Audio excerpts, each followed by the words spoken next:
In this seminar video, I will be presenting Destinasjon Briksdalen and whether mass tourism in this area has a positive or negative outcome on the nature around it. Destinasjon Briksdal is a small natural gem at the end of the fjord in the inner Nordfjord. Many international travelers come here every summer to experience this beautiful nature and the external forces of the nature that resides inside this valley.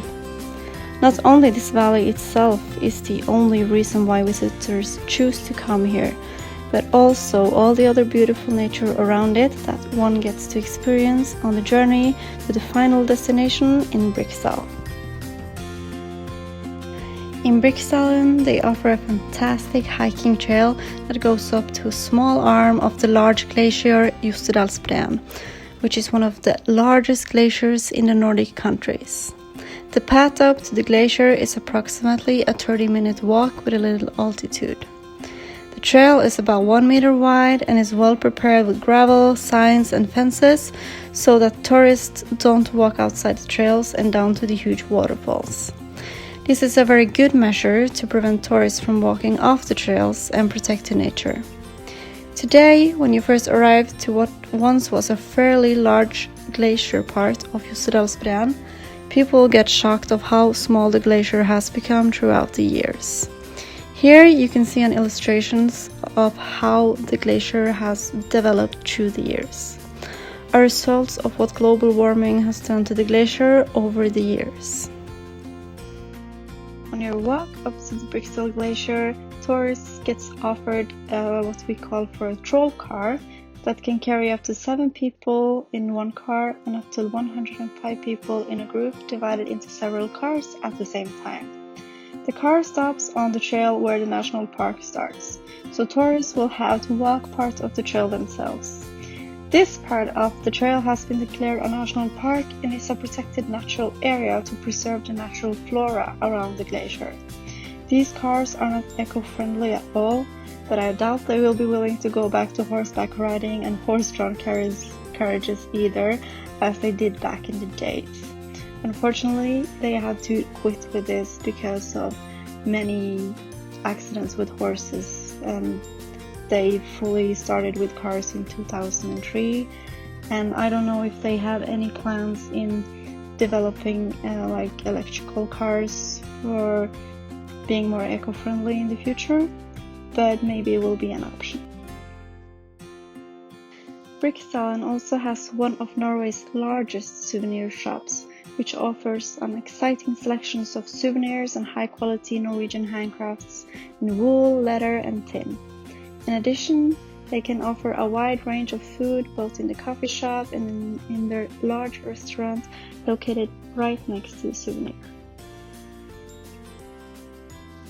According to Jafari's 4 platforms for mass tourism, the platform that best suits my destination is the cautionary platform from 1970. This platform argues that the tourism eventually results in negative consequences for the destination unless careful regulations are put into place. This is something I fear will eventually happen to Destinasjon Briksdal if they don't initiate some regulations for the visitors coming here every summer. But where should we set the limit of the numbers of tourism so that we can continue to keep this beautiful and pure nature when the population of this small village doubles, if not more, in the summer season? Quotas are a form of restrictions on visitor numbers in a particular area and over a specified period of time. The Galapagos Island is an example who used this code of conduct to prevent the travelers from destroying the pure nature the small island has to offer. And this is a code of conduct that could be set in place for the Destinasjon Briksdalen as well. In my interview with Per Briksdal, he expressed that there is no need to limit the number of visitors and that we also do not have the resources or rights to be able to control this. In 2019, we had over 500 to 2,000 visitors a day. They flocked in busloads from cruise ships and arriving in motorhomes and cars. They have even made a large parking lot in Briksdal only for bus tourists, who most often travel in groups with tour companies such as Q&E. There are a great contrast from quiet mornings, as there are suddenly 5 to 10 buses at the same time, where everyone needs access to food, toilets, souvenirs, and customer service representatives. Financially, this has a positive outcome for the companies in Briksdal, but at the same time it puts a lot of strain on staff.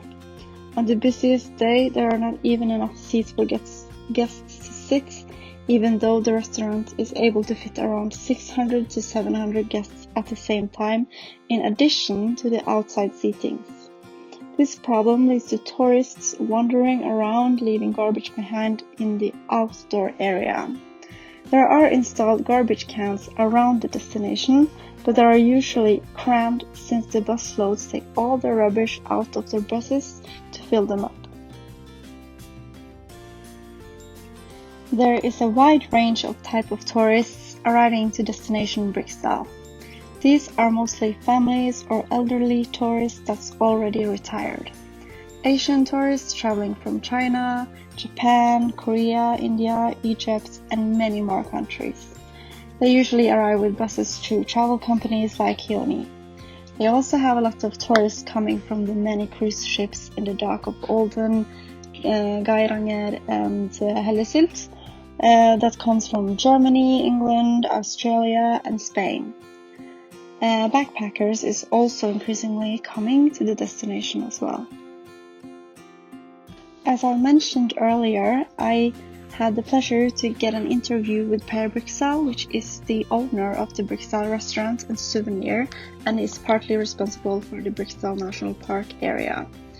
In this interview, he also expressed that the biggest challenge with mass tourism in Briksdal was the main roads leading to the destination. They are really poorly built and not prioritized as important enough to build and develop. He also said that there's a big problem with accommodation for everyone. Camping sites, hotels, Airbnb, apartments and cabins are full, and many tourists are forced to camp on the side of the road. This is a familiar problem, as we had to put up signs with no camping along the roads many places because of the litter and trash the tourists leave behind. In the interview, I also asked about what they could do to become more sustainable.